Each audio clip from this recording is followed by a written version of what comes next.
నాథ యేసయ్య, నేడు మా ఉపవాసములను దీవించుము. నిండుగా స్వస్థతలను, మేళ్లను, ఆశీర్వాదములను అనుగ్రహించుము. శిలువ ధ్యానములలో శిలువ యొద్దకు వచ్చిన మనలను తన కృపలతో 9వ రోజులోనికి అడుగుపెట్టించిన శిలువనాథుడైన యేసుక్రీస్తుకు వందన మరణాతలు తెలుపుతూ 2026 ఫిబ్రవరి 27వ తేదీ ఈ నెలలో చివరి శుక్రవారం కొరకు ఏర్పాటు చేయబడిన నేటి దిన శిలువ స్వస్థత ఉపవాస వాక్య వాగ్దానము. ఎఫెసీయులకు రాసిన పత్రిక 2వ అధ్యాయము 13వ వచనము. అయినను మునుపు దూరస్తులైన మీరు ఇప్పుడు క్రీస్తు యేసునందు క్రీస్తు రక్తము వలన సమీపస్తులై ఉన్నారు. ఆమెన్. మన ఆత్మీయ జనకుడు ఫాదర్ ఎం దేవదాసయ్య గారు సజీవులుగా ఉండగా ఎన్నో శిలువ మర్మములను, బోధనలను చెప్పి ఉన్నారు. ఆ బోధలు శిలువ విలువ, ధ్యాన కలువ అనే పుస్తక రూపంలో పెద్దలు ప్రచురించి ఉన్నారు. అది అందుబాటులో లేని వారి కొరకు మేము ఈ వీడియోలను రూపొందించి ఉన్నాము. ఈ వీడియో లింకును ఈ వాక్యం యొక్క వాగ్దానముతో ఇస్తున్నాము. కావున మీరు కూడా చూసి శిలువ మర్మములను తెలుసుకొని బలపడగలరని ఆశిస్తున్నాము. సైతాను బంధకంలో నుంచి విడుదల పొందడానికి ఈ శిలువ ప్రసంగములు ఎంతో ఉపయుక్తంగా ఉండును. కావున వినండి, ధ్యానించండి, దైవ దీవెనలు పొందండి.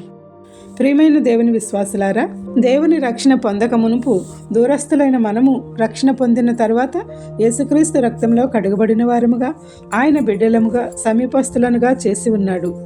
అట్టి త్యాగం చేసిన యేసుక్రీస్తును నిరంతరము ఆరాధించుచు, ఆయన శిలువను ధ్యానించుచు, మన శ్రమలను కొట్టివేసుకునే దైవస్థితిలోనికి నడవాలని పరిశుద్ధాత్మ యొక్క ప్రణాళిక అయి ఉన్నది. కనుక మన శ్రమలను కొట్టివేసుకొనడానికి, ఆయన ఆత్మను పొందడానికి ఈ శిలువ ధ్యానములలో కొనసాగుచు గొప్ప విజయములను పొందగల స్థితిని మనకు అనుగ్రహించునుగాక. ఆమెన్. స్వస్థత ప్రార్థన. మా రోగములకై నీ ప్రాణమును అర్పించి మమ్ములను నీ బిడ్డలుగా చేసి నీ శిలువకు సమీపంగా రప్పించిన మా క్రీస్తునాథ, ఈ ఫిబ్రవరి నెలలో చివరి శుక్రవారంన శిలువ ధ్యానములలో 9వ రోజున నీ శిలువలో మా విలువను తెలుసుకొనుటకు, నీ శిలువలో స్వస్థత పొందుటకు మాకు సమీపంగా వచ్చిన రక్షక, మీకు కోటాను కోట్ల స్తుతులు చెల్లించుచున్నాము. నీ మీదే ఆనుకుని ఆశపడుచు నీ సన్నిధికి ఉపవాసముతో ఏక మనస్సు కలిగి పరిశుద్ధ సంఘముగా ప్రార్థిస్తున్నాము. అట్టి మా అందరిపై నీ స్వస్థతలను, ఆశీర్వాదములను, మేళ్లను, వరములను, అభివృద్ధిని, కుటుంబములను, పిల్లలను, సంఘములను నూరంతలుగా ఆశీర్వదించి ఆదరించుము. మేము చేయుచున్న ప్రార్థనలో దోషములను రూపుమాపి త్వరితగతిన నెరవేర్పులను, స్వస్థతలను అనుమతించి నీ సన్నిధిలో సాక్షులుగా నిలుపుము. తల మొదలు తల వెంట్రుకలు రాలుట, తలకు సంబంధించిన వ్యాధులు, కళ్లకు సంబంధించిన వ్యాధులు స్వస్థపరచుము. ముక్కుకు సంబంధించిన వ్యాధులను స్వస్థపరచుము. చెవులకు సంబంధించిన వ్యాధులను స్వస్థపరచుము. పళ్లకు సంబంధించిన వ్యాధులను స్వస్థపరచుము. ముఖమునకు సంబంధించిన వ్యాధులను స్వస్థపరచుము. నోరుకు సంబంధించిన వ్యాధులను స్వస్థపరచుము. గొంతుకు సంబంధించిన వ్యాధులను స్వస్థపరచుము. మెడకు సంబంధించిన వ్యాధులను స్వస్థపరచుము. భుజములకు సంబంధించిన వ్యాధులను స్వస్థపరచుము. ఎముకలకు సంబంధించిన వ్యాధులను స్వస్థపరచుము. కండరములకు సంబంధించిన వ్యాధులను స్వస్థపరచుము. గుండెకు సంబంధించిన వ్యాధులను స్వస్థపరచుము.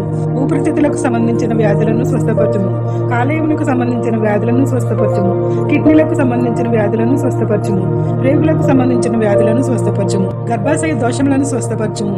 వెన్ను నొప్పులను స్వస్థపరచుము. నడుము నొప్పులను స్వస్థపరచుము. రక్తహీనతను స్వస్థపరచుము. బీపీ, షుగర్లను, హెచ్చుతగ్గులను స్వస్థపరచుము. వివిధ రకాలైన జ్వరములను స్వస్థపరచుము. ఇలా ఎన్నో వ్యాధులు ఇచ్చిన అవయవాలను పీడించుచుండగా వాటిని యేసు నీ రక్తంతో పారద్రోలి సంపూర్ణ ఆరోగ్యం ఇచ్చి అద్భుతమైన కార్యములతో స్వస్థపరచుము. ఎందరో నీ బిడ్డలు ప్రతిరోజు ఈ వాక్య వాగ్దానాలు వింటూ దీవెనలు పొందుతూ తమ యొక్క ప్రార్థనా అంశాల కొరకు ప్రార్థన చేయమని నీ సన్నిధిలో కోరుచున్నారో వారందరి కొరకు ప్రార్థిస్తున్నాము తండ్రి. నేడు వివాహ దినోత్సవములు, జన్మదినోత్సవములు, ఇతర శుభకార్యములను చేసుకుంటున్న నీ బిడ్డలపై నిండుగా దీవెనల వర్షము కుమరించుము. ఎవరైతే బాధలలోను, శ్రమలలోను, కష్టములలోను, ఇబ్బందులలోను, నష్టములలోను, అప్పులలోను, దుఃఖములోను, అనారోగ్యములతోనూ ఉన్నారో వారికి నీ ఆదరణ ఇచ్చి గొప్ప సాంత్వన చేకూర్చి ఆదుకునుము. పాపంలో పడి శాపంలో కొట్టుకొని పోవచ్చున్నాము. కావున నీవు మా కోసము మౌనముగా ఉండి మా వ్యాధులు, మా పాపములు, మా శాపములు, సైతాను శోధనలు, వాటి తంత్రములు, చేతబడులు, ఆపదలు, అపజయములను కొట్టివేయడానికి నీవు మా శిక్షను భరించినావు. అట్టి త్యాగమును మేము మరొకసారి జ్ఞాపకం చేసుకొని మీ శిలువ రక్తంలో వాటిని కడిగివేసుకొనడానికి ఇచ్చిన మీ కృపలకై వందనములు చెల్లించుచున్నాము.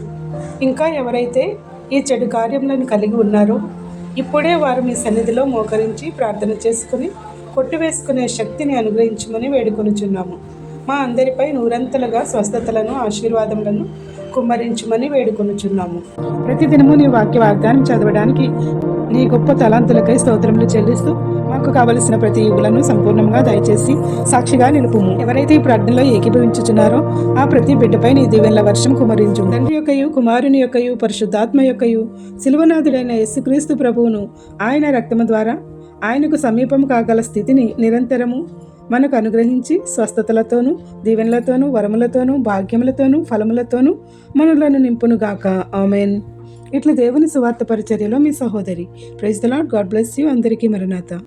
ఇమ్మానుయేలు రక్తము ఇంపైన యుటగు, ఓ పాపియందు మున్గుము పాపంబు పోవును.